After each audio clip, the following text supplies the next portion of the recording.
اللهم صل على سيدنا محمد وعلى آل سيدنا محمد. أعوذ بالله من الشيطان الرجيم. بسم الله الرحمن الرحيم. الحمد لله رب العالمين، والصلاة والسلام على سيد المرسلين وعلى آله وصحبه أجمعين. رب اشرح لي صدري ويسر لي أمري واحلل عقدة من لساني يفقه قولي. سبحانك لا علم لنا إلا ما علمتنا إنك أنت العليم الحكيم. ولا حول ولا قوة إلا بالله العلي العظيم.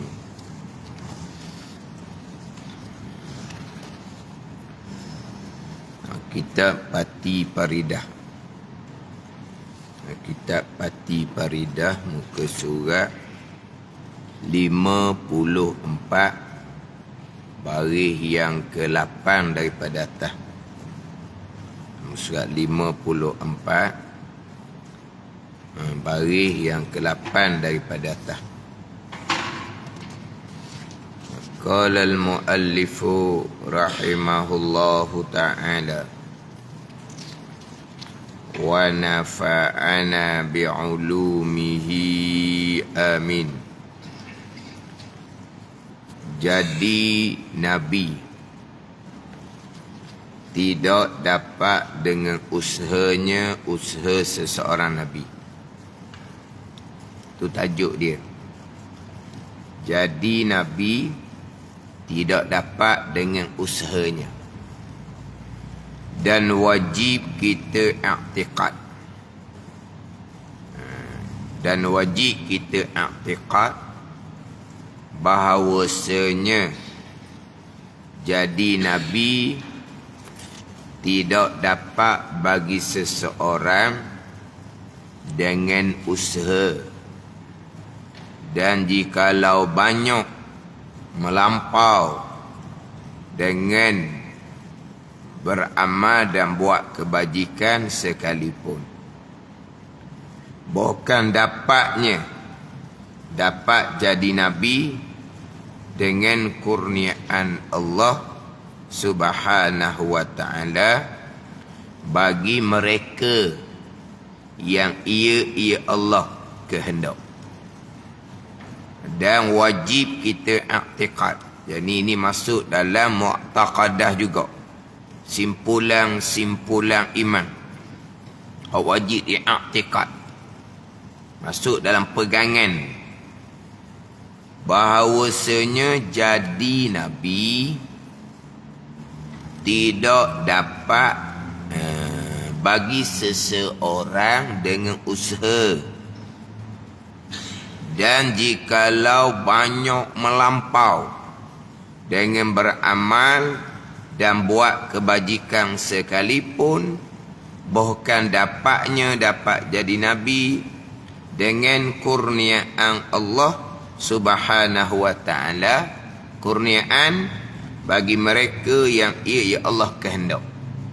Jadi nak jadi Nabi ni bukan dapat dengan usaha. Adapun nak jadi aulia, nak jadi wali, tu boleh dapat dengan usaha. Beramal, dengan usaha amal dia, dengan banyak melampaui dengan amal dan kebajikan dia, Allah angkat. Ini pangkat kewalian, pangkat wilayah, pangkat kewalian. Itu nak naik pangkat kewalian, itu boleh dapat dengan usaha. Adapun nak jadi Nabi, itu tak dapat dengan usaha. Ini di antara perkara yang wajib kita berpegang. Bukan kata seorang Nabi itu dia angkat pangkat menjadi Nabi selepas mereka berusaha dan berdoa kepada Allah. Berusaha dan berdoa kepada Allah supaya Allah angkatkan pangkatnya menjadi Nabi, menjadi Rasul. Tak dapat. Tak dapat dengan usaha. Jikalau banyak melampau dengan beramal dan buat kebajikan sekalipun. Bahkan dapat jadi Nabi dengan kurniaan Allah bagi mereka yang ia kehendak. Allah Ta'ala pilih pada azal.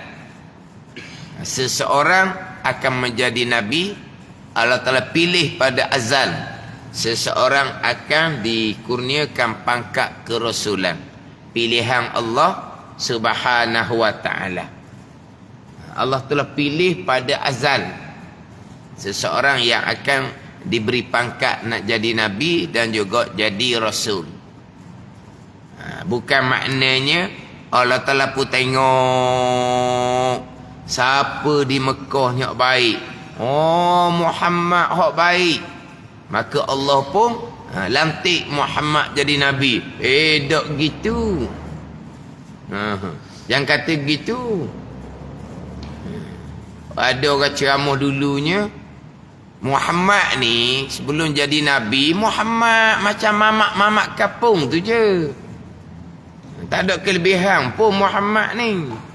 Jadi kelebihan Muhammad ni selepas umur 40 diangkat pangkat jadi Nabi, barulah ada kelebihan. Sebelum tu macam mamak-mamak kapung je Muhammad ni. Oh, dia buat gitu je. Jadi apabila Allah tengok siapa Mekah nak baik, oh Muhammad baik, maka umur 40 dia angkat pangkat jadi Nabi. Baru lebih. Sebelum tu tak ada lebih, manusia biasa je. Ni karuk seumpama ni.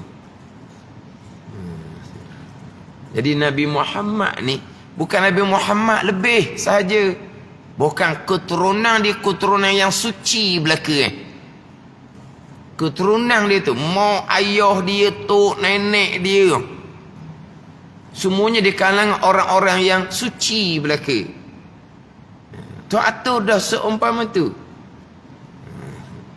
Tak ada Muhammad ni macam mamak biasa je. Nanti umur 40 baru lebih. Allah tengok di Mekah mana hak baik, Muhammad hak baik, maka Allah Ta'ala pun ni angkat pangkat jadi Nabi. Allah Ta'ala tengok dulu Mekah ni siapa hak baik. Tak ada qada Allah pada azal. Tak ada ilmu Allah pada azal.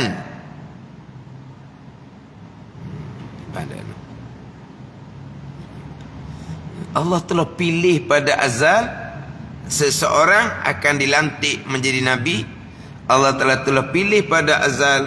Allah kehendak pada azal dengan kurniaan Allah seseorang akan diangkat pangkat menjadi Rasul. Jadi seseorang jadi Nabi, seseorang jadi Rasul adalah pilihan Allah, kehendak Allah Subhanahu wa ta'ala pada azal dengan kurniaan Allah. Dengan kurniaan. Sebab apa di sini letak dengan kurniaan?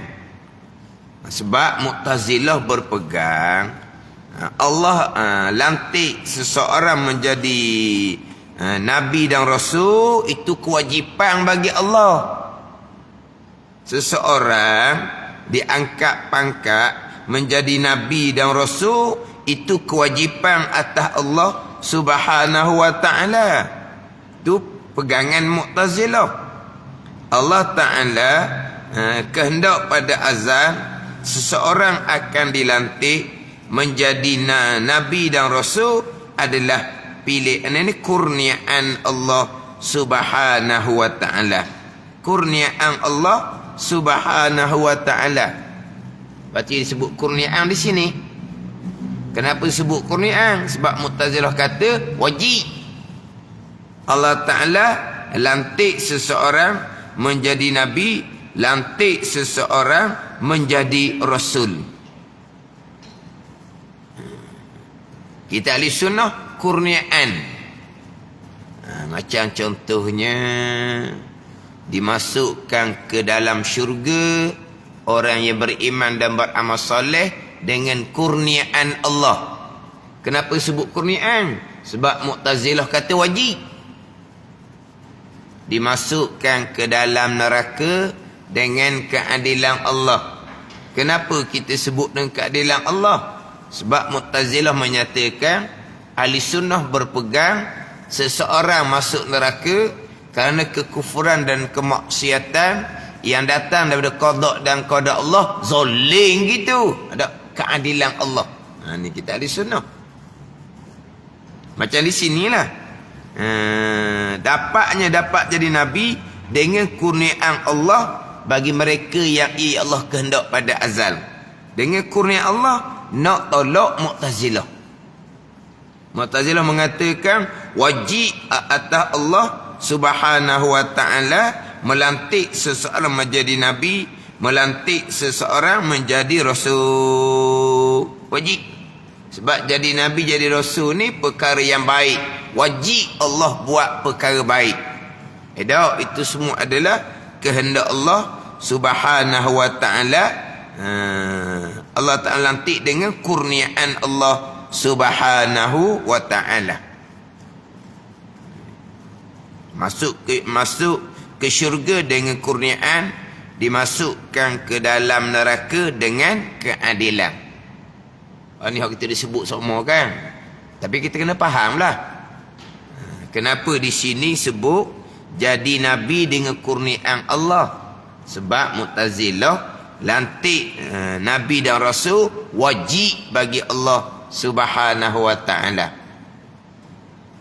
Sama juga dengan dimasukkan orang mukmin dan beramal soleh ke dalam syurga Allah dengan kurniaan Allah Subhanahu wa ta'ala.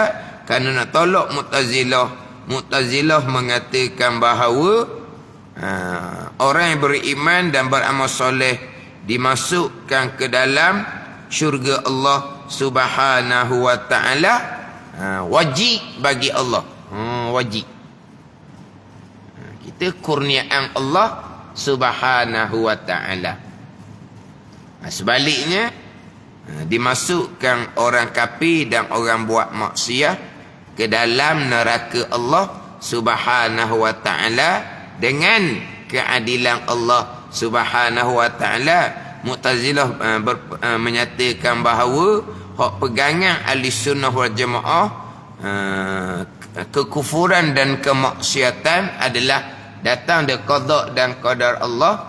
Berlaku kekufuran dan kemaksiatan yang datang daripada qada dan qadar Allah, Allah menghukum dengan dimasukkan ke dalam neraka, zalim gitu. Ada keadilan Allah Subhanahu wa ta'ala. Itu kita ahli sunnah. Dah adakah Mu'tazilah berpegang Allah Ta'ala zalim? Kalau Mu'tazilah berpegang Allah Ta'ala zalim, tu kafir terus. Dah tak panggil Mu'tazilah dah. Lepas tu, dah Mu'tazilah menyatakan sebagaimana hak rukun iman yang keenam, pegangan kita ahli sunnah wal jamaah, perkara jahat, kufur dan maksiat qada dan qadar Allah, maka dihukum dengan neraka kerana kekufuran dan kemaksiatan qada dan qadar Allah. Jadi zalim Allah seumpama tu. Mu'tazilah pun berpegang perkara jahat Allah tidak mengqadakkan, Allah hanya mengetahui pada azal. Ini Mu'tazilah. Tapi sebagaimana pegangan ahli sunnah, jelas dalil ayat Al-Quran, jelas dalil hadis Nabi SAW, perkara jahat, kufur dan maksiat, qada dan qadar Allah. Mu'tazilah tolaklah sebab akal tak boleh terima. Akal tak boleh terima. Perkara jahat, kufur dan maksiat, qada dan qadar Allah. Bila Allah mengqadakkan kekufuran dan kemaksiatan, pasti berlaku kekufuran dan kemaksiatan. Bila berlaku kekufuran dan kemaksiatan, Allah pun balas dengan neraka. Kerana kekufuran dan kemaksiatan yang datang dari qada dan qadar Allah. Gitu tak kena tu Mu'tazilah kata akal dia. Quran hadis jelas. Mu'tazilah lebih utamakan logik akal daripada Al-Quran dan hadis Nabi sallallahu alaihi wasallam. Maka mereka berpegang perkara jahat. Allah tidak mengqadakkan, Allah hanya mengetahui pada azal. seseorang tu memilih dan melakukan si perkara yang jahat, yang bukan datang dari qada Allah, maka dihukum dengan neraka, ngam-ngam lah. Sebab dia yang pilih kejahatan, kufur dan maksiat. Akhirnya Allah bubuh dalam neraka. Sedang molek, barunya kita cakap kau. Sedang molek, baru kena molek. Tiba-tiba perkara jahat, kufur dan maksiat, qada-qadar berlaku, qada-qadar, Allah menghukum seseorang yang kufur dan maksiat ke neraka. Ni ada orang kata ni seolah-olah macam kambing hitam, dia kata. Faham kambing hitam? Ha? Seolah-olah macam kambing hitam. Ni kalau pakai akal jadi tu pada kambing hitam. Dia tak buat, tapi dihukum. Sebab apa? Sebab dia jadi kambing hitam. Ada kambing hitam yang buat kesalahan orang lain, tapi dia dikambing hitamkan, maka dia yang dihukum. Ada faham kambing hitam? Sebab apa kambing hitam? Sebab apa dok kambing putih ke? Apa maksud apa kambing hitam? Kita fahamlah, dikambing hitamkan tu kita faham. Tapi kenapa panggil kambing hitam? Yang buat salah orang lain, yang dihukum orang lain, kerana dikambing hitamkan oleh orang yang buat salah, maka dihukumlah dianya. Jadi buat salah ke tak? Dia tak tahu menahu pun, tapi dia dihukum kerana kesalahan orang lain. Dia tu dikambing hitamkan. Faham tak? Kambing hitam. Tapi kenapa kambing hitam? Maksudnya apa? Jadi pilih kambing satu hal dah. Sebab apa dak lembu ke? Jadi kambing. Hitam pula. Kenapa hitam? Tak tahu dah. Jadi mana? Pepatah orang ni dah. Jadi yang buat salah orang lain, yang dihukum orang lain. Jadi yang berlaku salah tu Tuhan belaka. Hakikinya dia tak ada peranan pun. Allah yang qada-qadarkan benda salah. Lepas tu Allah lagi hukum pula orang hok tak ada apa peranan ni. Tak kami hitam orang panggil. Pakar kau akal kau. Makan lalulah. Sekarang kita ahli sunnah, perkara jahat yang berlaku qada-qadar. Allah telah mengqadakkan pada azal. Allah kehendak, Allah menentu pada azal. Iradah, muafakah dengan ilmu. Kemudian di saat seseorang kufur, di saat seseorang buat maksiat, itu semua adalah perbuatan Allah Subhanahu wa ta'ala. Hati seseorang kufur dengan Allah, Allah yang buat. Hati seseorang kufur dengan Nabi, Allah yang buat. Gerak-geri seseorang melakukan maksiat, Allah yang buat. Seseorang tak ada apa peranan pun, tapi di hari akhirah seseorang ni akan dihukum. Atau seperti kambing hitam tu. Macam mana? Kalau fikir gitu kok memang jadilah jawapan dia. Lepas tu ni tak boleh nak bahas-bahas. Tak boleh nak apa, korek-korek. Cuma kita berpegang segala perkara yang diqadakkan oleh Allah, ada hikmah dia belaka. Apa hikmahnya Allah qadarkan kekufuran dan kejahatan pada seseorang, dan Allah balas dengan api neraka? Apa hikmah dia? Hanya Allah yang mengetahui. Setakat tu je kitanya. Jangan duduk bahas-bahas, duduk korek-korek. Fa'amsiku, Nabi kata, tahan diri kamu daripada nak bahas-bahas, nak korek-korek bab qada dan qadar ni. Ada hak dia. Tahan diri kamu daripada membahas-bahaskan. Adapun menghuraikan untuk kita memahami, tu wajib, tu wajib. Kena bahas molek. Sekarang Allah mengqadakkan pada azal, tetapi kemudian Allah ubah balik qada Allah. Allah qadakkan pada azal, dia dapat bagai-bagai nikmat. Kerana kekufurannya Allah telah ubah, Allah telah tarik balik. kenikmatan yang dikurniakan oleh Allah. Kenapa? Kerana dia kufur kepada Allah. Jadi pada azal Allah mengqadakkan nikmat kepada dia. Kemudian Allah tarik balik nikmat tu kerana kekufuran dia. Macam mana Allah qada, patut Allah tarik balik? Macam mana Allah tarik balik akan qada Allah? Asal duk fikir ya. Tu kena faham pula situ. Allah tarik balik kurnia Allah, itulah qada Allah. Sekarang Allah qadakkan bagai-bagai nikmat, tetapi dengan kekufuran dianya Allah tarik balik nikmat. Jadi macam mana Allah qadak dah pada azal, kemudian Allah tarik balik. Jadi Allah tarik balik akan qadak Allah. Seolah-olahnya Allah batal balik qadak Allah pada azal. Gitu ke? Jangan nak fikirlah. Setakat tu sudahlah. Tu kena hurang. Jangan pergi faham Allah batal balik qadak Allah. Jangan.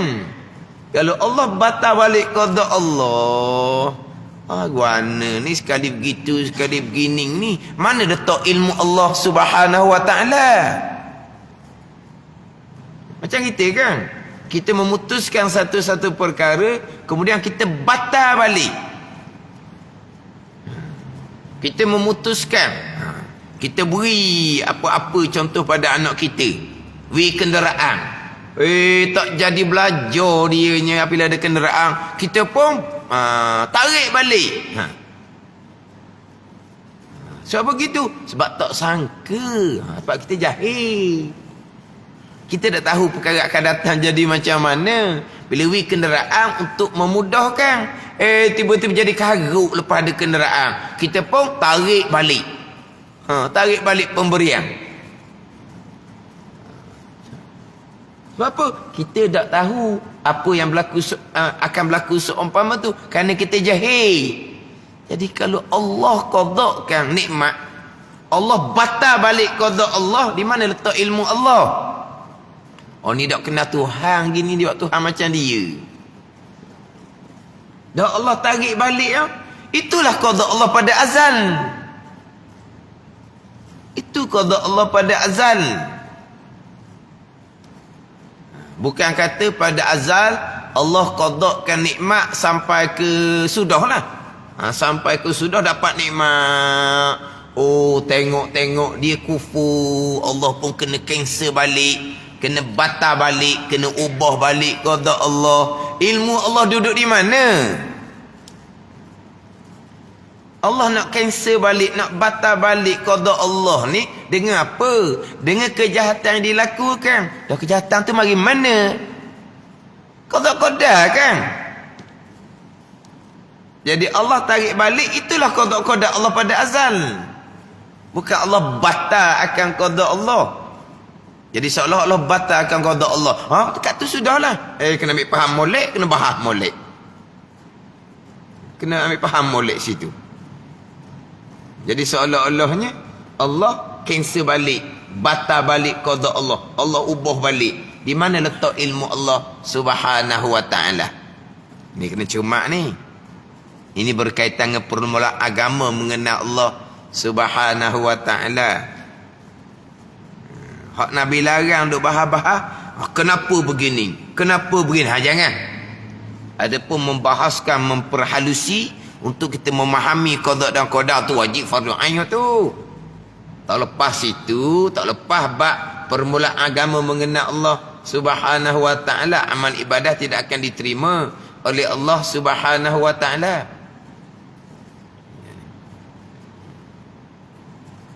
Jadi setakat tu jelah kitanya.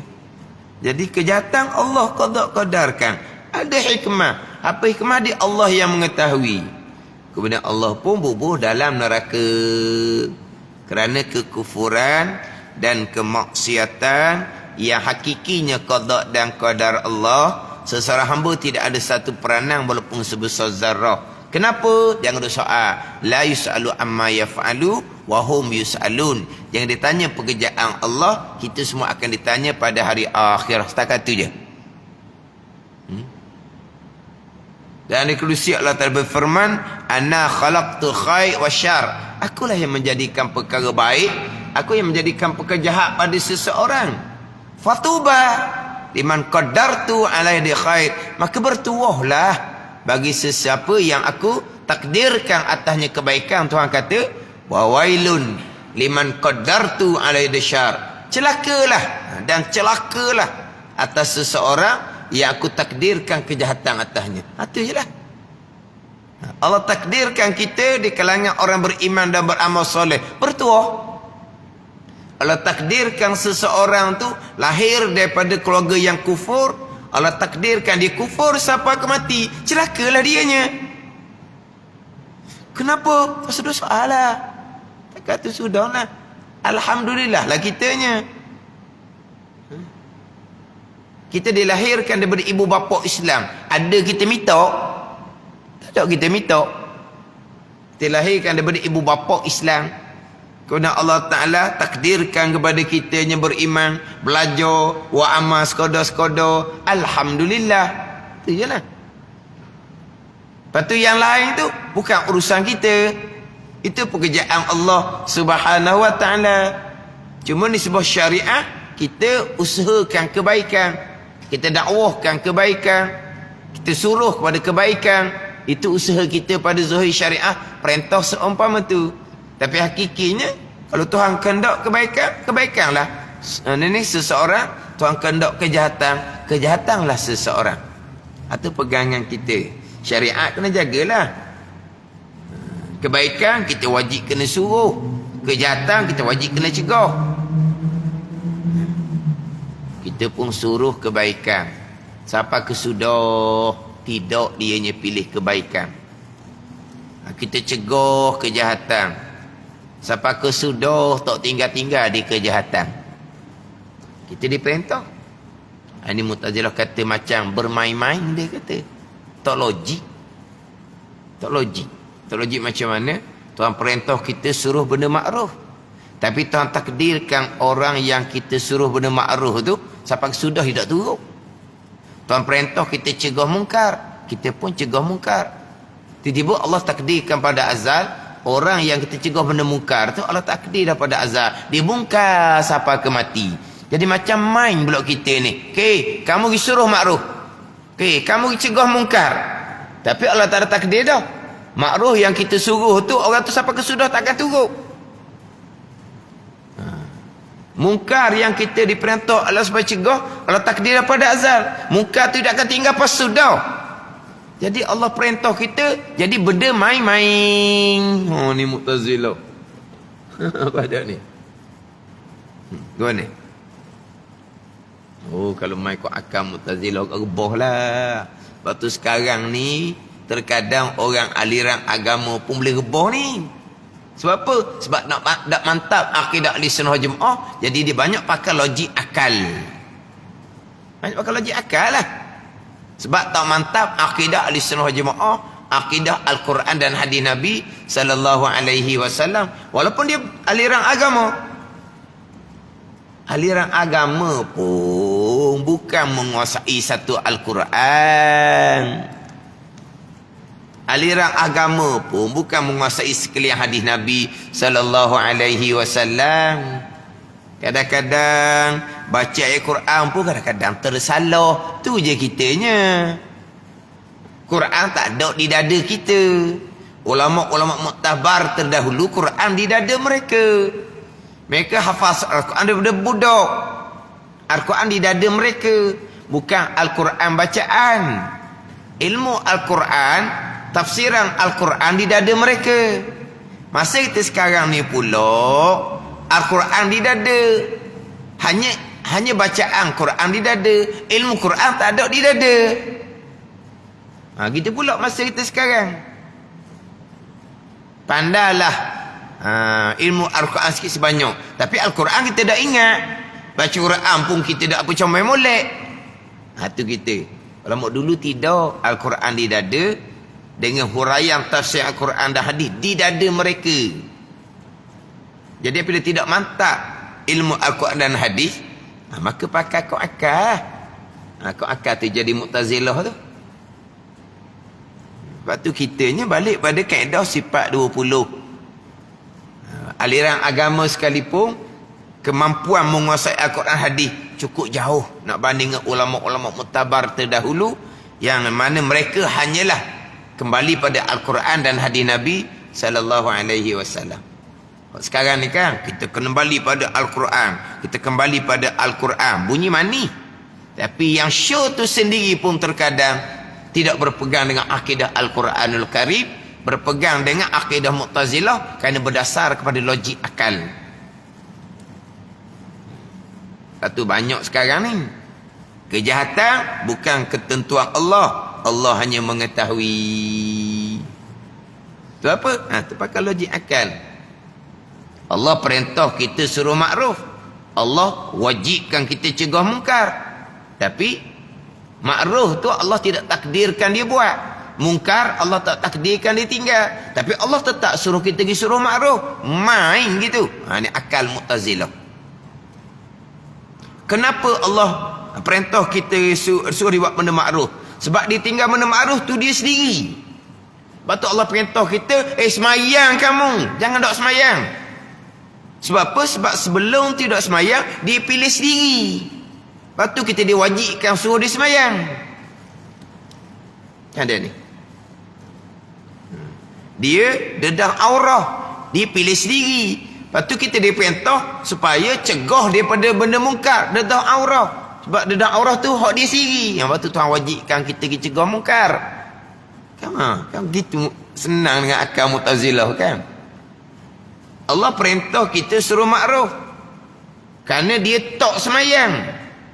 Tapi tak semayang dia Allah yang qada qadar kan. Lepas tu Allah perintah kita suruh semayang apa? Sebab tak semayang dia qada qadar. Ni Mu'tazilah.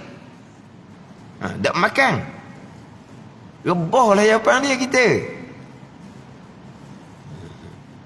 Dia dedah aurah, dia buat maksiat. Allah perintah kita pergi cegah perkara yang Allah qadakan. Jadi apa gitu? Allah perintah kita cegah benda mungkar kerana mungkar tu bukan Allah yang qadakan. Lepas tu Allah wajibkan kita pergi cegah. Baru ngam-ngam dengan akal. Kadang-kadang buat banding macam manusia kan. Kalau kita yang tentukan, kita yang tetapkan dibuat satu pekerjaan. Kita panggil orang lain pula, kamu pergi sekat dia tu, dia buat kerja tu. Dia buat kerja tu pandai-pandai dia. Tak, saya yang tentukan, saya yang kendak dia buat kerja tu. Tapi saya nak suruh awak pergi cegah. Kamu tengok pening. Dia yang tentukan kerja tu, dia yang tetapkan kerja tu. Dia panggil orang lain pula pergi cegah, suruh hentikan. Tengok atas bawah tu sesama kita. Ni kita bicara mengenal Allah Subhanahu wa ta'ala ni.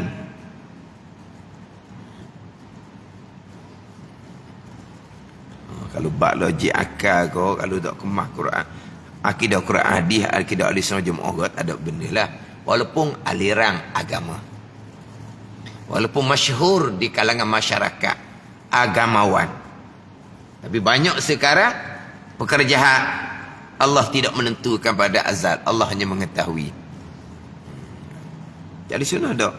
Allah yang qada qadarkan perkara jahat dengan keadilan Allah masukkan ke dalam neraka kerana kejahatan dia yang datang dari qada dan qada Allah dengan keadilan Allah. Sebab apa? Hak dia belaka. Mana dia nak tak mana bong? Allah nak qadakan kebaikan, bubur syurga, kurniaan. Allah nak qadakan kejahatan, bubur neraka dengan keadilan. Ini kita ahli sunnah.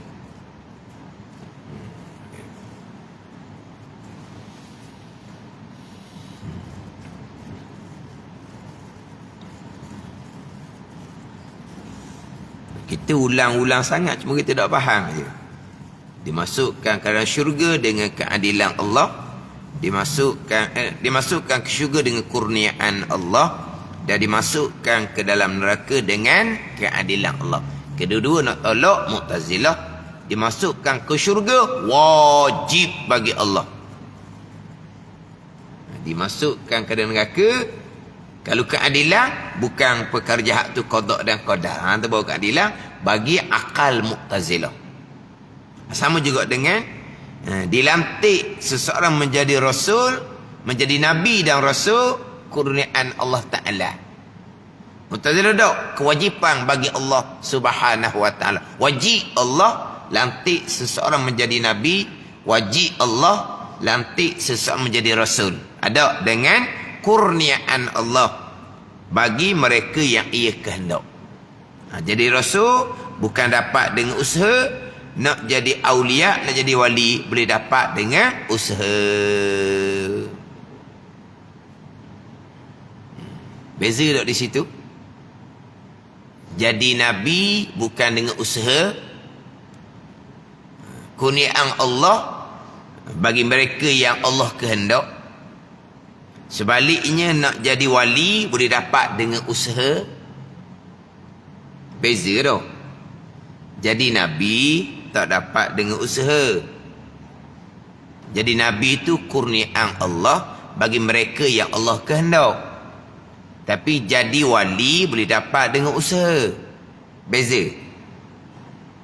Itu hanya beza pada zahir. Hakikinya jadi nabi ke jadi wali ke kurniaan Allah, kehendak Allah. Kan ada beza. Nak jadi nabi tak dapat dengan usaha. Kurniaan Allah bagi mereka yang Allah kehendak. Nak jadi wali boleh dapat dengan usaha.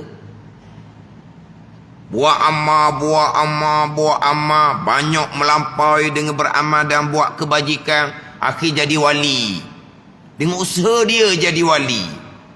Jadi wali dia pun kurniaan Allah Ta'ala juga. Bagi mereka yang Allah kehendak pada azal juga. Balik pada hakiki sama je. Jadi nabi ke jadi wali ke kurniaan Allah bagi mereka yang Allah kehendak. Ke wali wa amma ni bukan kehendak Allah. Pandai-pandai dia.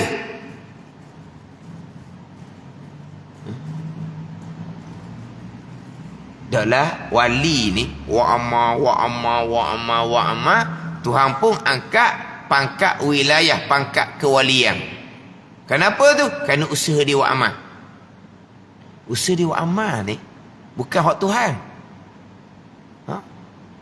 Jadi kalau balik pada hakiki, bukan jadi nabi je, jadi wali ke, jadi orang soleh ke.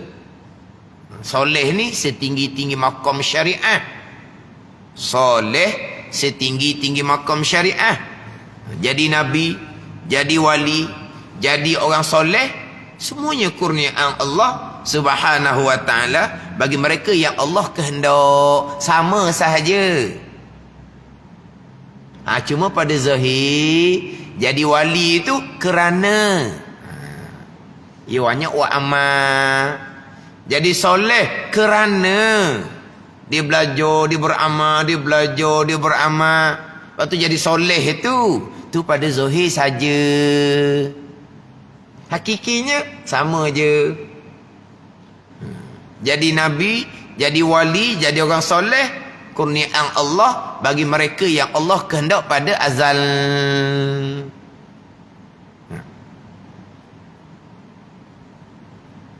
Mana? Cuma dia nak sebut di sini, tak dapat dengan usaha, bukan disandarkan kepada usaha. Jadi nabi seseorang ni pilihan Allah semata-mata. Jadi wali disandarkan kepada usaha, tapi hakikinya usaha dia buat Tuhan juga. Tak ada usaha dianya. Usaha pada zahir je. Hakiki hak Tuhan belaka sama je.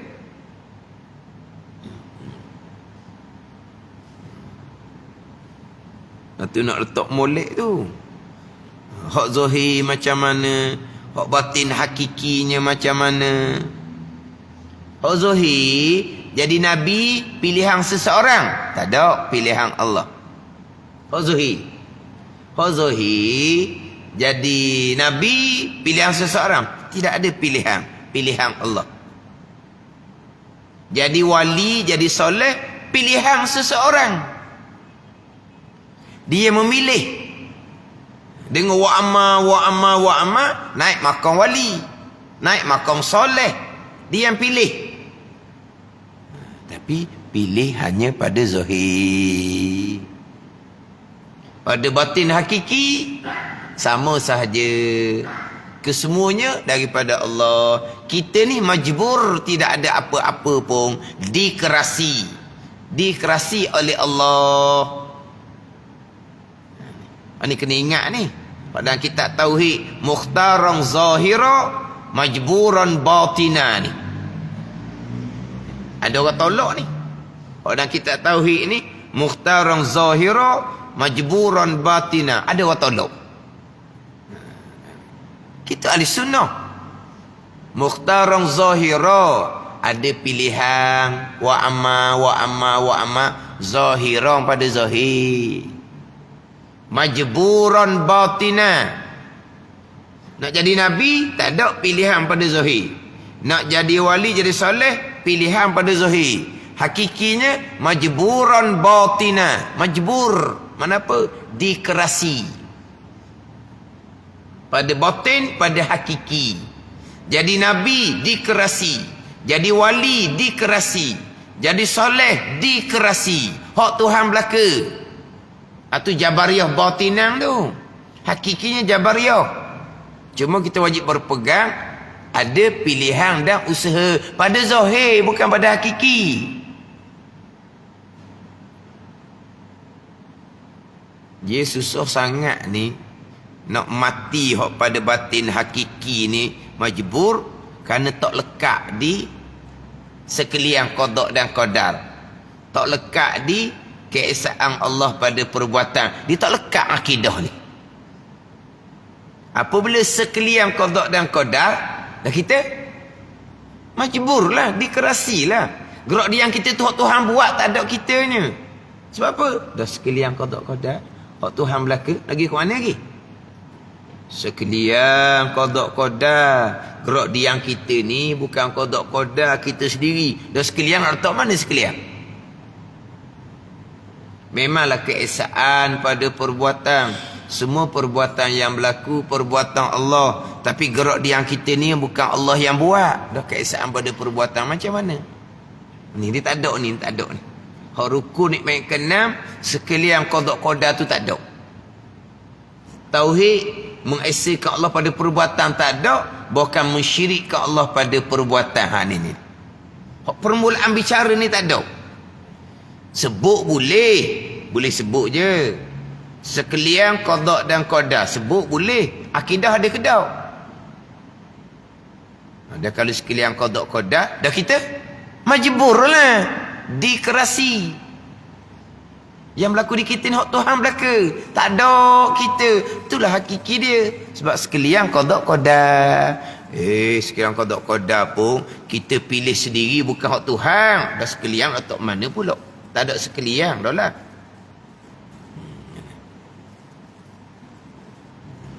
Mana boleh sebut. Tapi tak faham, tak pegang. Hakikinya majbur.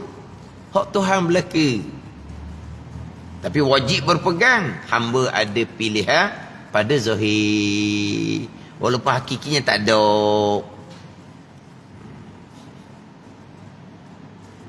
Itu satu hal pula tu. Nak mati, nak pegang molek tu. Macam kita bicara sini lah. Jadi macam beza. Jadi Nabi bukan dengan usaha. Tapi jadi wali, jadi soleh dengan usaha. Jadi Nabi qada qadar. Jadi wali, jadi soleh qada qadar. Sama je hakikinya. Majbur belaka. Jadi wali, jadi soleh, kurniaan Allah bagi mereka yang Allah kehendak pada azal. Itu je. Bukannya jadi Nabi. Ini pada zahir, jadi Nabi bukan pilihan Nabi, bukan usaha Nabi, bukan. Bukan kata seseorang, dia wa'ama, banyak amal dia, lepas tu minta pada Allah, ya Allah, angkatlah pangkat jadi Nabi. Ada tak dapat ke jalan tu? Allah telah kehendak pada azal. Dia wa'ama, dimohon kepada Allah, biar Allah ni angkat dia kepada maqam muqarrabin. hampir hati dengan Allah, dia bohong-bohong, Allah pun kurnia. Kerana dia buat amal, kerana doa dia yang sebenar, Allah pun beri makam muqarrabin, hampir hati dengan Allah. Kerana usaha amal dia, kerana doa dia. Usaha amal dia, doa tu zahir je. Hakikinya hak Tuhan belaka. Itu kata balik pada hakiki, sama sahaja. Sekalian qada qada, jadi nabi ke, jadi wali ke, jadi soleh ke, qada qada. Jadi baik ke, jadi jahat ke, qada qada. Itu.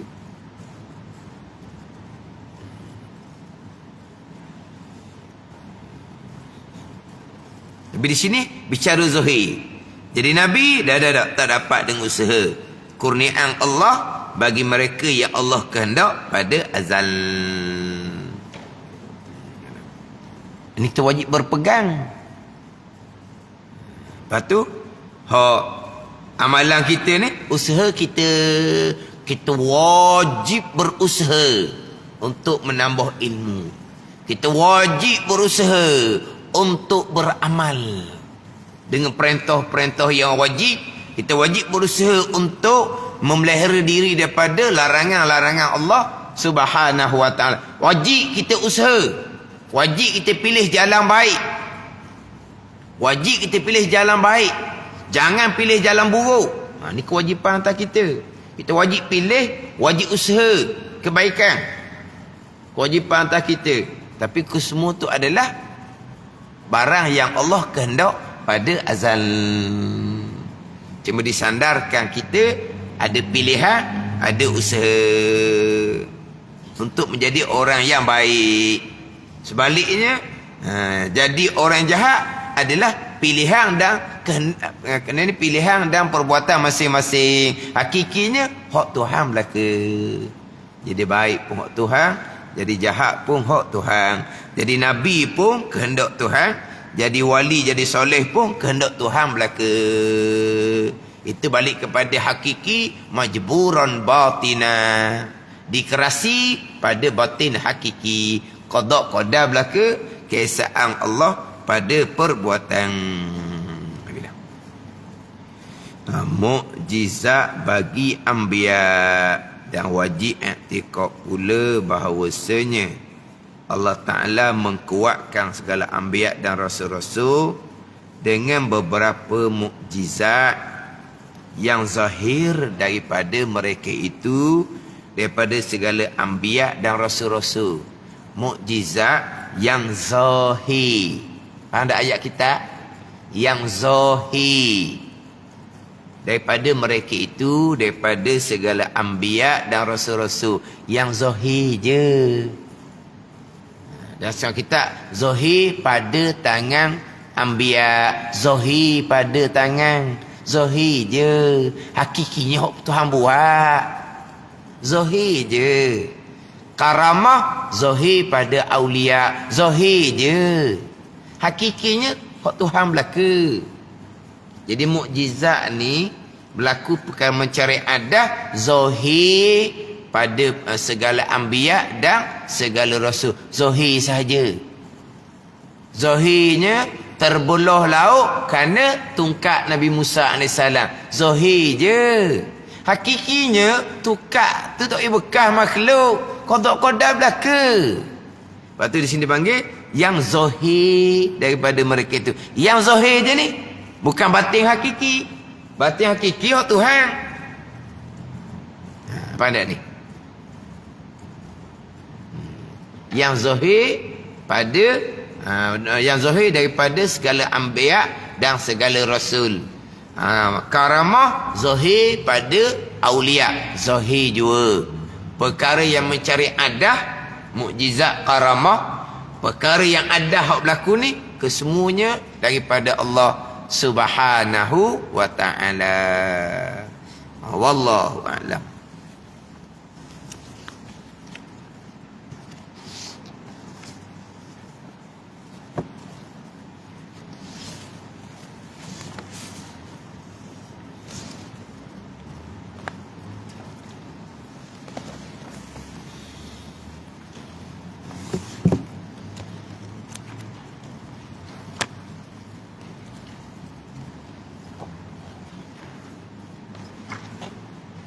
Ni kitab Hidayatus Salikin. Kitab Hidayatus Salikin, muka surat 14. Muka surat 14, baris yang ke-17 daripada atas. Muka surat 14, baris yang ke-17 daripada atas.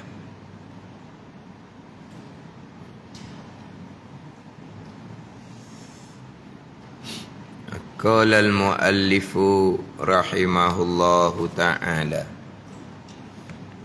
wa nafa'ana bi'ulumihi amin. Dan baca olehmu pada ketika membasuh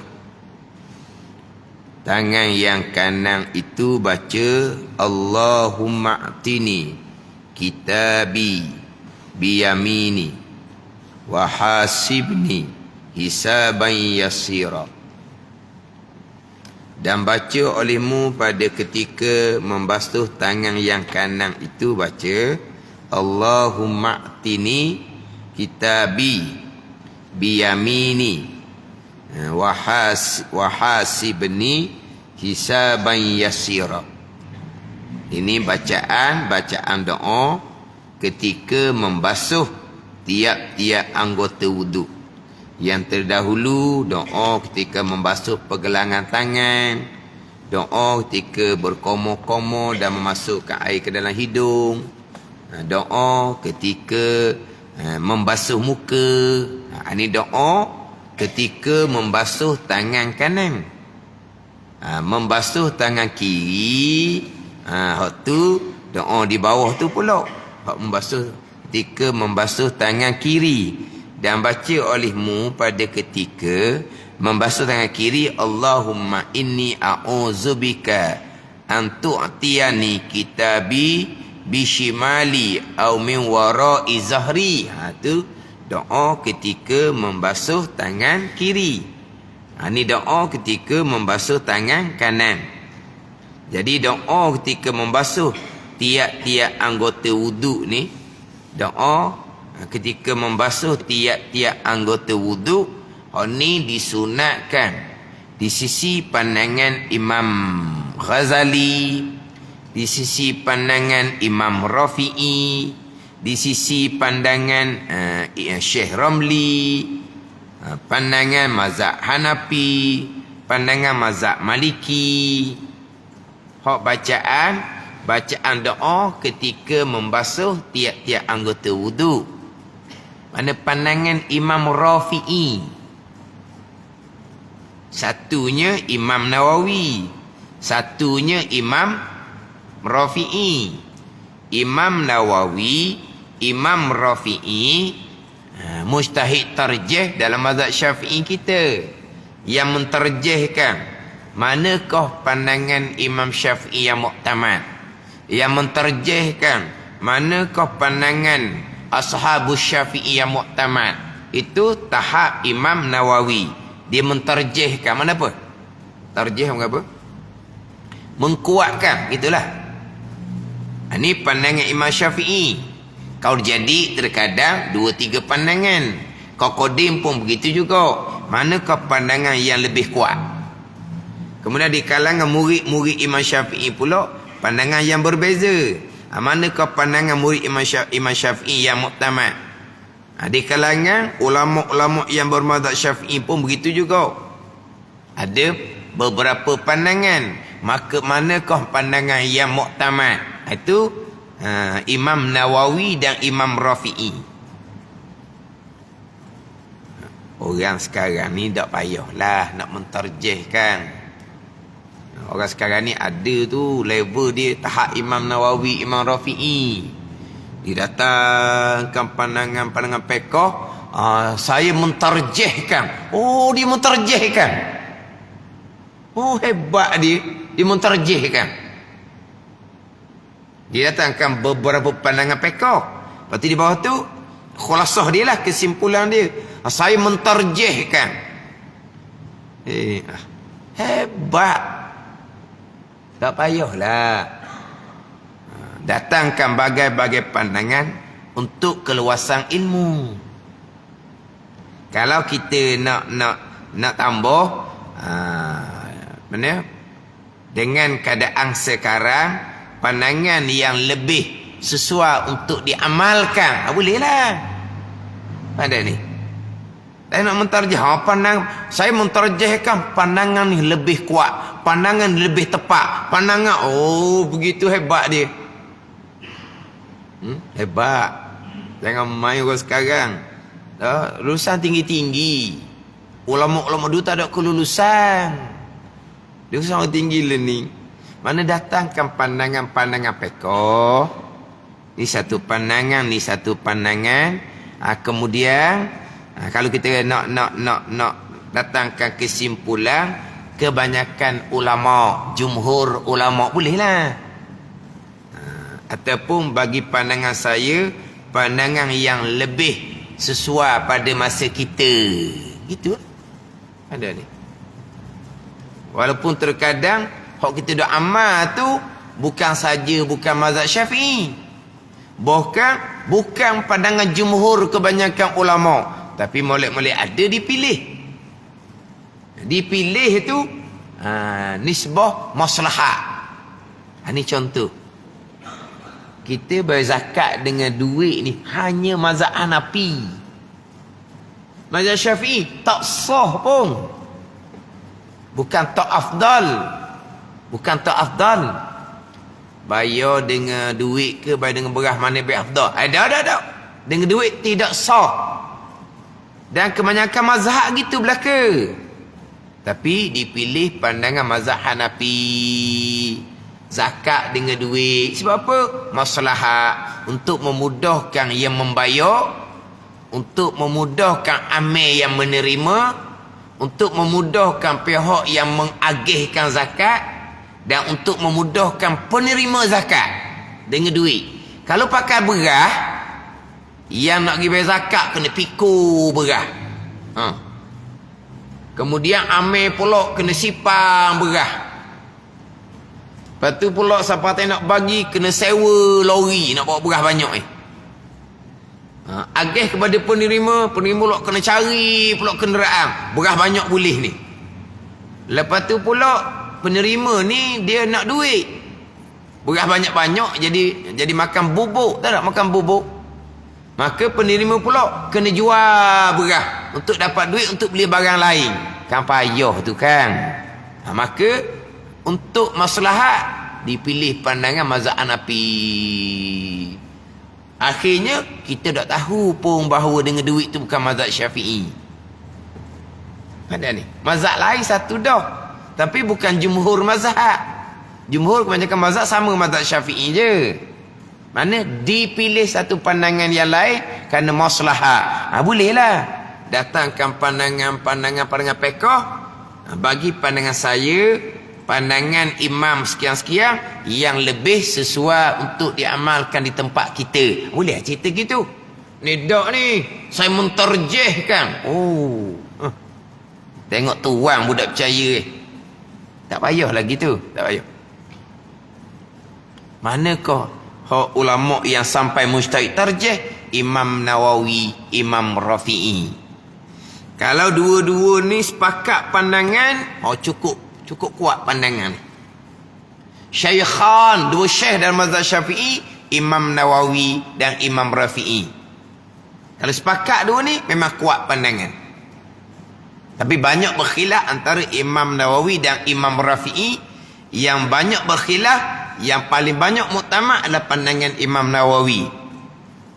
Ini termasuk ni. Doa ketika membasuh anggota wudu, tiap-tiap anggota wudu. Pandangan muktamad, pandangan Nawawi tidak disunatkan. Tidak disunatkan nisbah untuk membaca doa tiap-tiap ketika membasuh anggota wudu. Tapi kalau doa atas nama doa sentiasa disunatkan. Untuk berdoa sentiasa disunatkan. Tapi cara khusus masa basuh pergelangan tangan, ni sunat baca doa seumpama ni.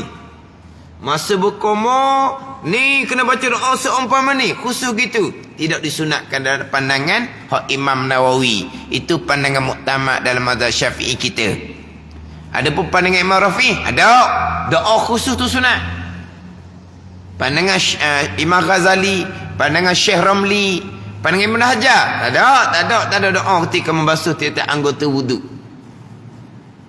Jadi doa ni mazhab Hanafi, mazhab mereka ada doa ni. Tapi yang kita masyhurnya pandangan Imam Ghazali.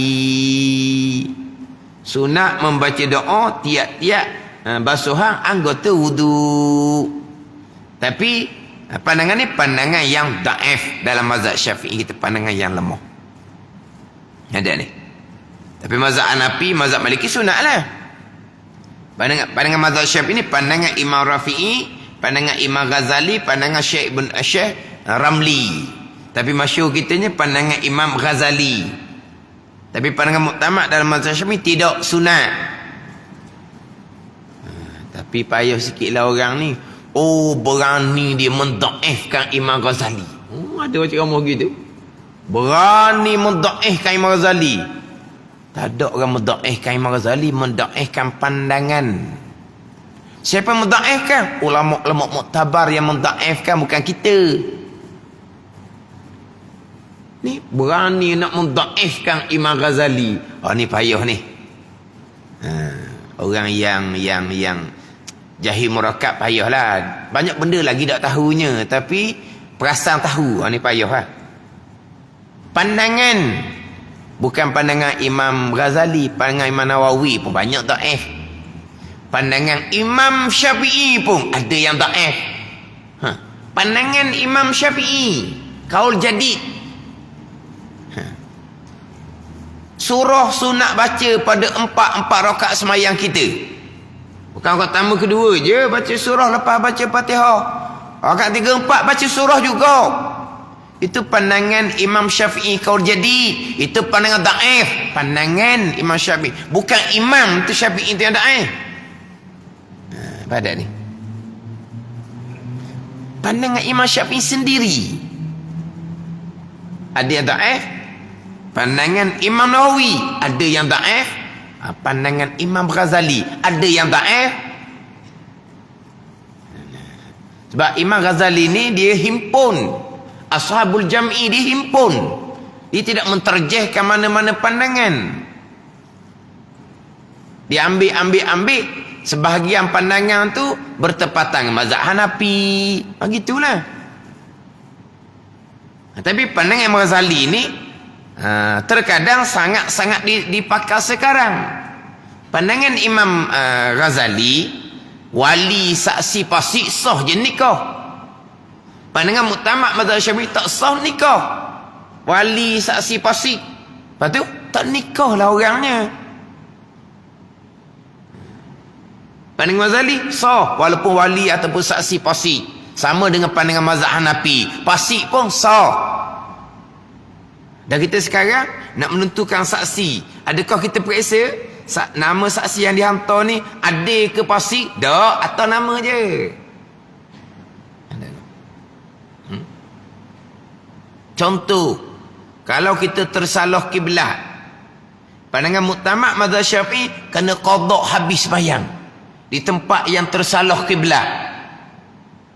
Di tempat yang tersalah kiblat tu pula rumah pusaka. Semayang di rumah tu dia budak apa ketua, kena qada habis bayang atas rumah tak salah kiblat. Itu pandangan muktamad mazhab Syafi'i, kena qada, tak sah. Adapun pandangan Imam Ghazali, sebagai pandangan jumhur kebanyakan mazhab yang lain, selagi masih lagi arah kiblat sah semayang walaupun tidak betul ain kiblat pun.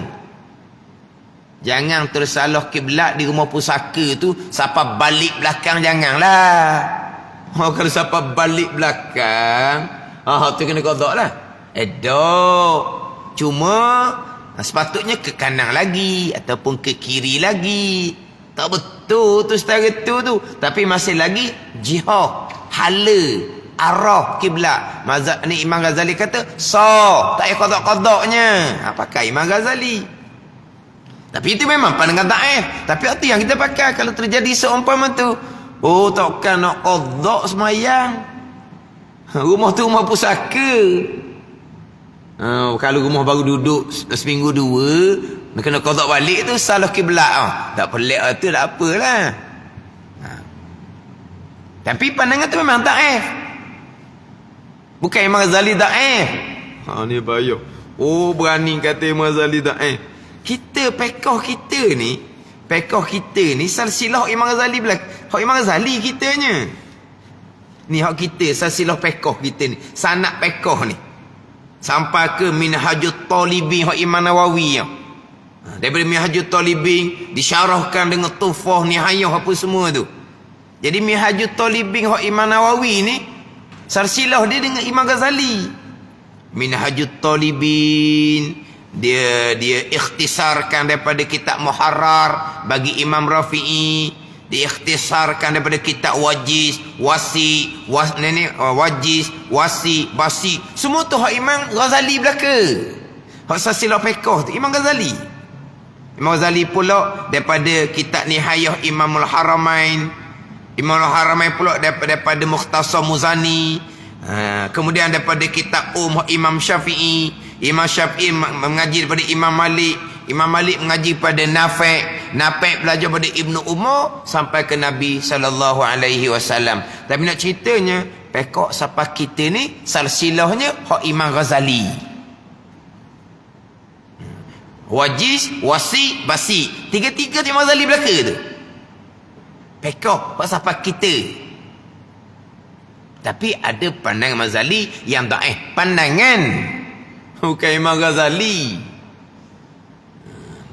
Dak Imam Ghazali cerita pandangan daif, ada orang berani mendaifkan Imam Ghazali. Dah duk sebut nama Imam Ghazali. Tapi ilmu hak Imam Ghazali susung, tauhid fiqh tasawuf, dia ke tepi kan, dia tak pakai apa Imam Ghazali. Bila gibat ilmu kan. Wah, bukan kitab Imam Ghazali je.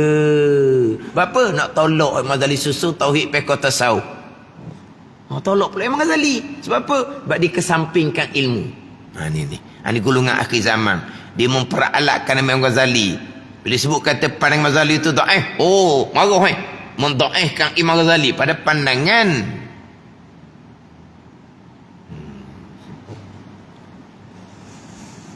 Dia kalau belajar molek-molek, tak ada gitu. Tapi dah, kedudukan tinggi dah, dia rasa macam tak ada dah. Mereka hak dia tahu tu je ilmu. Hak lain tu tak ada dah. Ni jahil murakkab payahlah. Di doa-doa ni, ini pandangan Imam Ghazali selain daripada pandangan Imam Rafi'i. Pandangan Imam Rafi'i itu mujtahid tarjih. Kita bicara dahulu ke belum sampai dengan bawah tu bawah. Bawah tu akan pergi pula kepada sapu tekau. Sapu tekau. Orang yang duduk mempertahankan Imam Ghazali tak sapu pun tekau ketika berwudu. Tak sapu tekau. Imam Ghazali tu sunat tu sapu tekau ni belakang ni. Sapu tekau. Ada hadis. Di bawah dia akan cerita hadis tu. Masur raqabati amanu minal ghulli yaumal qiyamah tu. Ada hadis tu. Tapi hadis tu khilaf ulama lah. Hadis daif ke hadis maudhu' ke panjang bicara. Tapi yang sunat sapu tekau ni, ini pandangan Imam Ghazali. Sama juga pandangan Imam Rafi'i. Pandangan mazhab Hanafi. Jadi Imam Ghazali ni dihimpung-himpung, ada pandangan yang menyerupai pandangan Imam Hanafi. Jadi sapu tekuk belakang ni, pandangan Imam Ghazali, pandangan Imam Rafi'i, pandangan Imam Hanafi. Pandangan muktamad dan mazhab Syafi'i, pandangan Imam Nawawi tidak disunatkan sapu tekuk. Dah orang sekarang sapu dak tekuk. Dak pun. Pandai ni. Kalau pakai pandangan hak kena kitab ni, kita Idatus Saliki kita ni pandangan Imam Ghazali. Lepas takbir tu angkat tangan, bukan terus berdada, lepas dulu ke bawah, lepas tu baru naik semula. Ada orang buat ke tak? Tak pun. Zaman dulu ada kan. Perasan tak zaman dulu? Dia takbir, dia Allah, dia turun tangan dulu. Lepas tu baru naik semula, baru tak dada. Tak ada. Tak nak tengok. Ini nanti kita dalam kitab kita ni. Kita ada tu saliki ni. Turun dulu baru naik semula. Orang tu dulu ada amal sebab dia ngaji kita ada tu salikin. Itu pandangan daif seumpama tu. Tapi kalau nak buat je lah. Ada kita, ada pandangan ulama, pandangan Imam Ghazali. Buat je lah nak buat. Tapi pandangan tu muktamad ke tidak? Tidak. Pandangan tu, kena faham.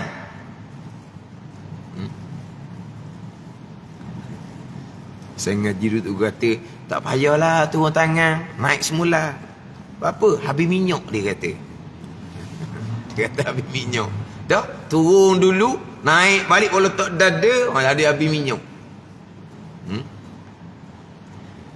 Tunggu dulu memang ni ada orang amal seumpama ni ngaji kitab kita ni. Tak ada salikin. Sapu tekak dulu pun gitu juga. Amal sapu tekak. Sekarang ni tak ada dah. Kalau sapu tekak orang kata, oh dia panah apa kali sapu tekak. Dok bukan panah, sunat. Di sini pandang Imam Rafi'i, pandangan Imam Ghazali, pandangan Imam Hanafi. Ada. Tapi pandangan muktamad dalam mazhab Syafi'i tak sunat.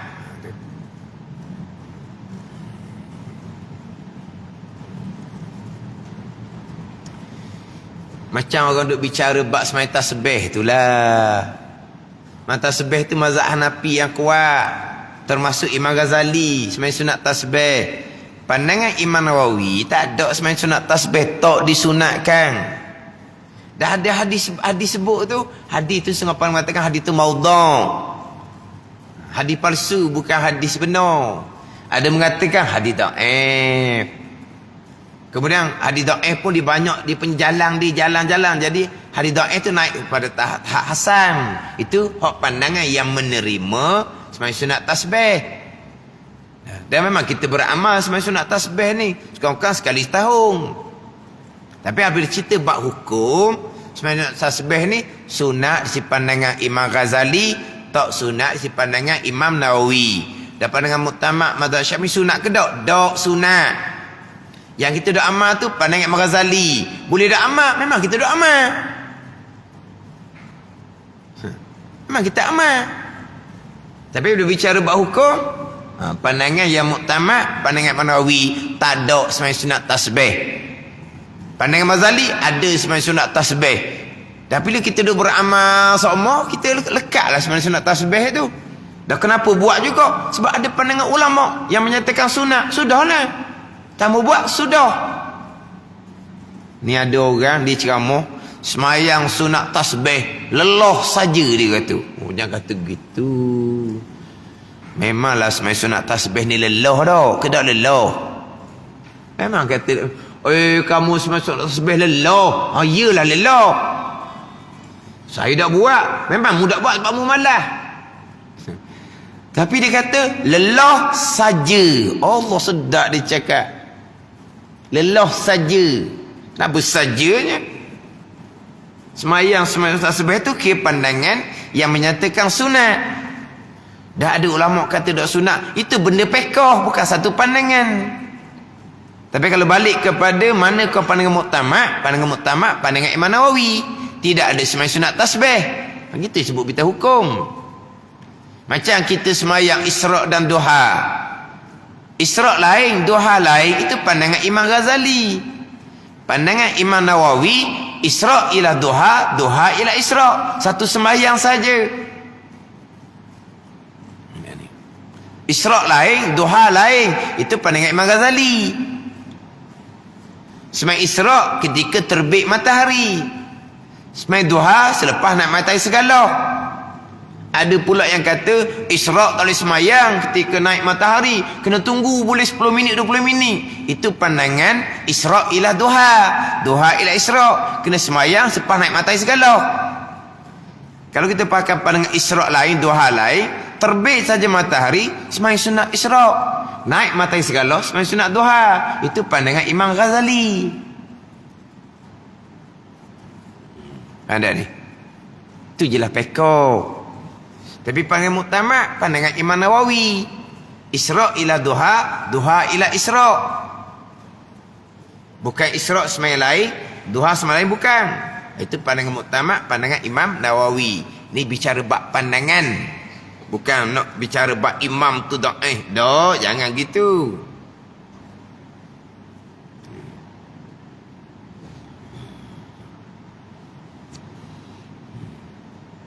Tapi Tapi dah bunyi kata da'ih dah.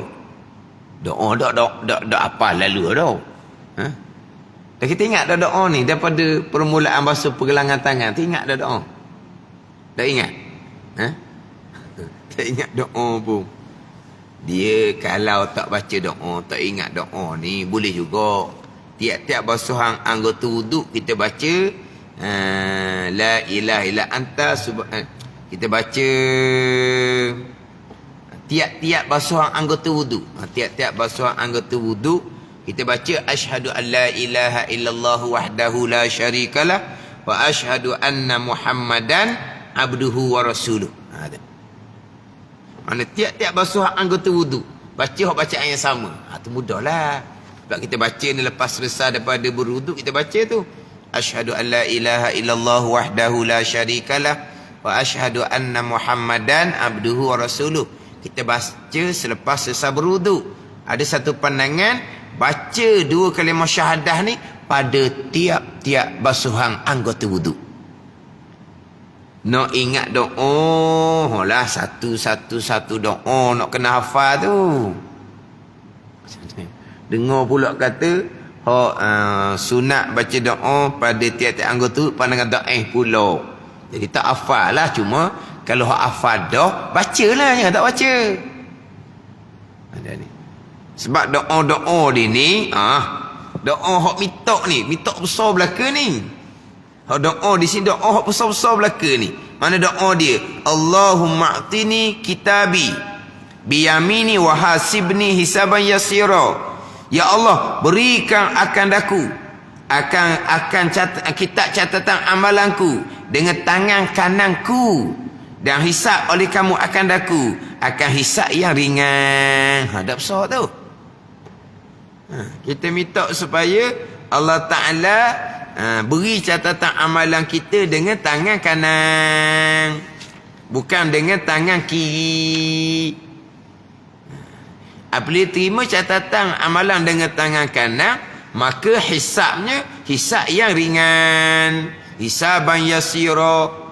Fa amma man utiya kitabahu biyaminihi fasawfa yuhasabu hisaban yasira. Wa amma man utiya wa yanqalibu ila ahlihi masrura.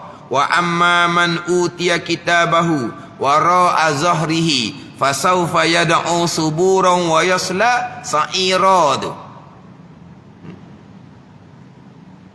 Surah apa? Surah apa? Juz Ammah je tau.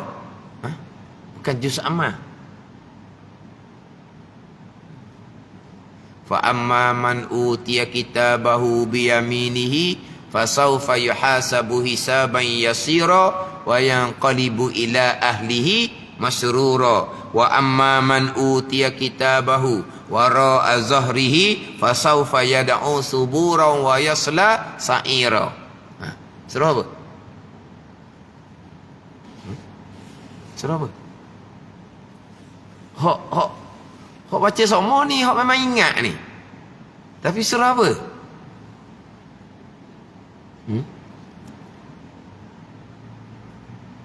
Tak tahu. Tapi ayat tu tahu dah. Ayat tu tahu. Fa amma man utiya kitabahu biyaminihi fasawfa yuhasabu hisaban yasira. Sesiapa yang diberi akan catatan amalan dengan tangan kanan, maka lagi akan dihisab sebagai hisab yang ringan. Wa yanqalibu ila ahlihi masrura, dan kembali ia kepada keluarganya beriman dengan sukacita. Gembiralah.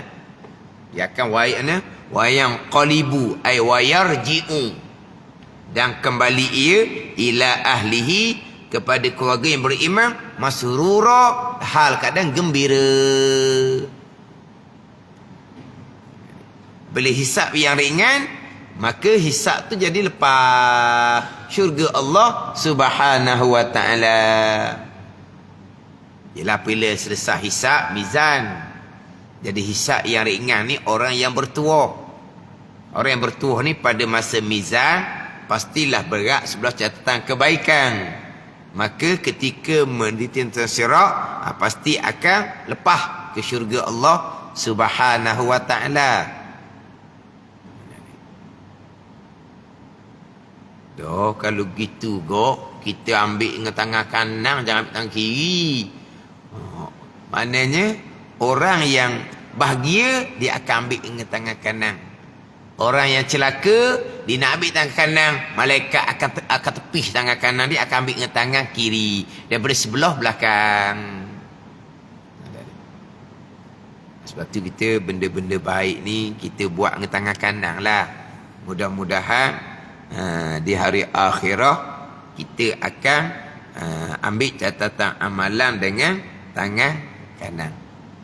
Ni hak menerima catatan amalan ni. Di kalangan ummah Nabi sallallahu alaihi wasallam 70,000 masuk syurga tanpa hisab. Kemudian bila Nabi minta lagi tambahan, Allah tak tambah lagi. Tiap-tiap seorang daripada 70,000 tadi itu 70,000 pula. Nabi yang minta kepada Allah. Bukan 70,000 tu yang bagi syafaat kepada 70,000 untuk dimasukkan syurga tanpa hisab. Sebab syafaat, pertolongan, dapat masuk ke tanpa hisab hanyalah milik Nabi sallallahu alaihi wasallam jua. Rasul-rasul lain tak ada syafaat ni. Syafaat pertolongan masuk syurga tanpa hisab adalah khususiah hak Nabi. Nabi lain tak ada syafaat ni. Boleh memasukkan ke syurga tanpa hisab. Jadi 70,000 daripada ummah Nabi dengan syafaat Nabi akan dapat masuk syurga tanpa hisab. Bila Nabi pun minta tambah lagi, maka dengan syafaat Nabi tiap-tiap seorang dari 70,000 ni dapat 70,000 pula syafaat Nabi. Bukan tiap-tiap seorang daripada 70,000 ni mensyafaatkan 70,000 yang lain, bukan. Syafaat masuk syurga tanpa hisab hanyalah tertentu milik Nabi sallallahu alaihi wasallam. Saya ada terdengar dalam radio dia kata 70,000 orang daripada ummah Nabi masuk syurga tanpa hisab dan tiap-tiap seorang dapat dia bagi syafaat pula. Dah. Syafaat Nabi sallallahu alaihi wasallam. Allah Ta'ala tambah laginya tiap-tiap seorang daripada 70,000 tu 70,000 pula. Lepas tu diganda-ganda lagi di kalangan ummah Nabi yang akan masuk syurga tanpa hisab.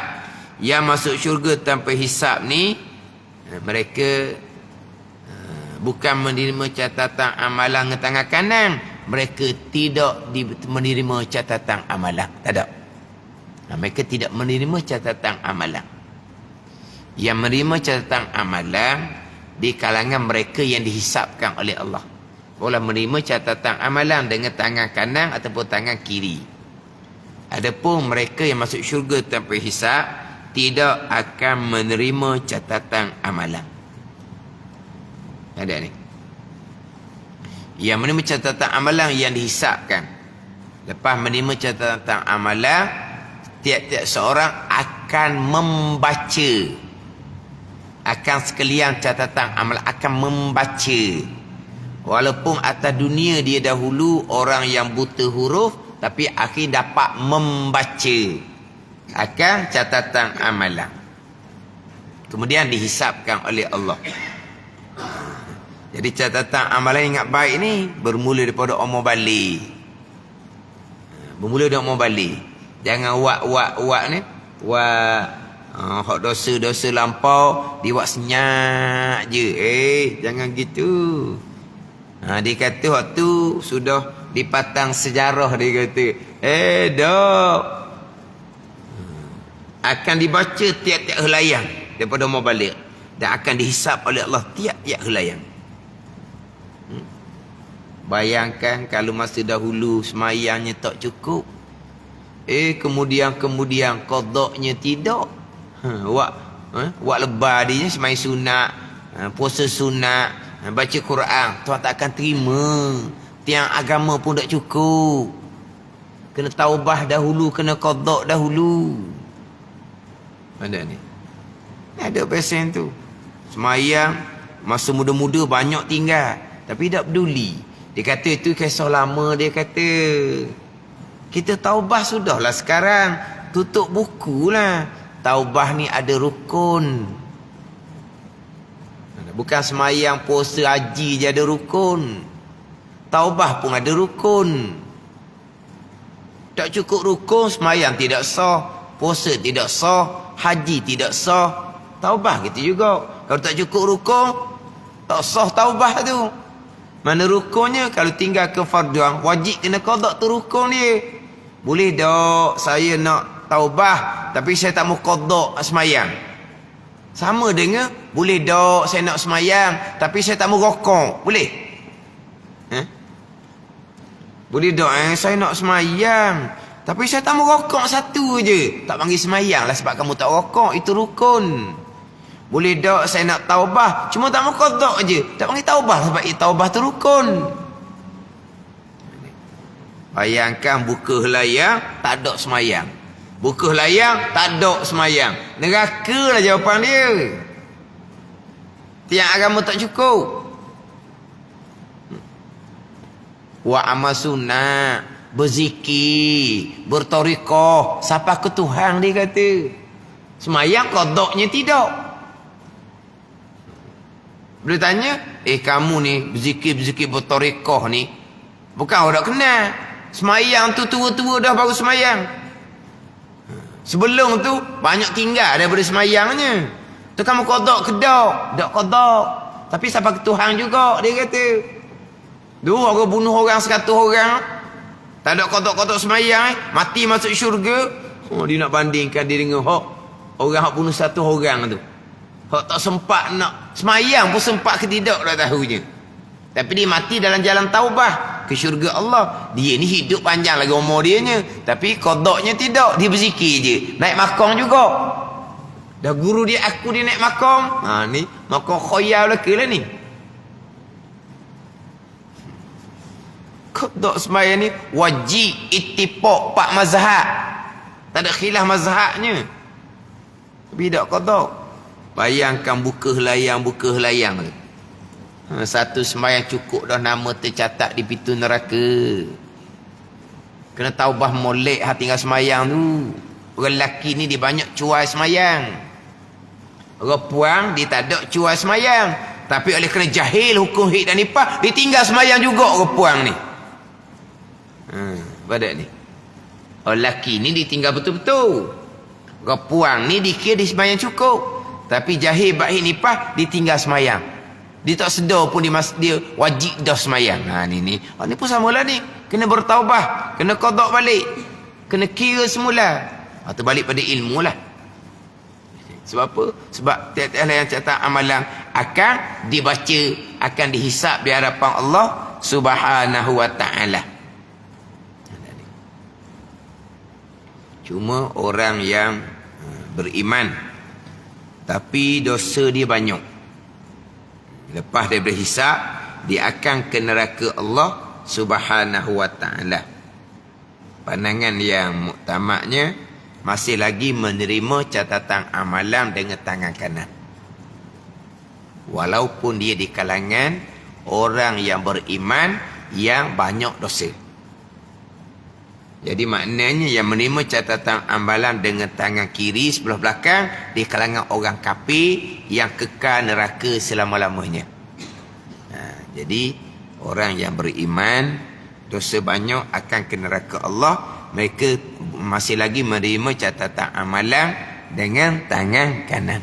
Allahumma atini kitabi biyamini wahasibni hisaban yasira.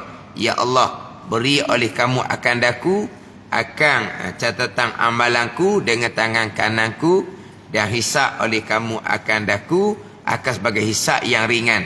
Dan baca pada ketika membasuh tangan yang kiri, Allahumma inni a'udzubika an tu'tiyani kitabi bishimali au min wara'i zahri min wara'i zahri.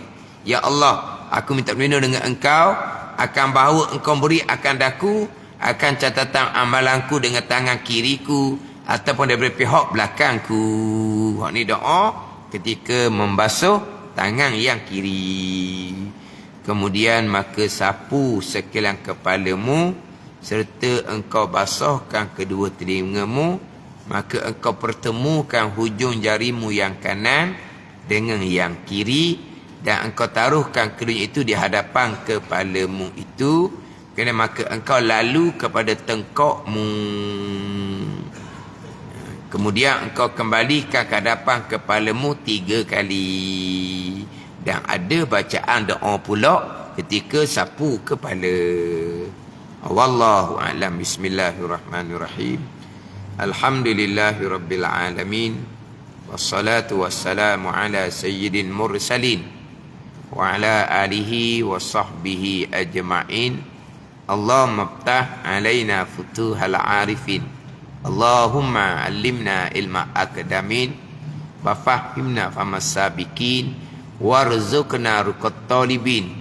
Allahumma zidna ilman wa alhiqna bis salihin. Wa sallallahu ala sayyidina Muhammadin wa ala alihi wa sahbihi wa sallam. Walhamdulillahi rabbil alamin.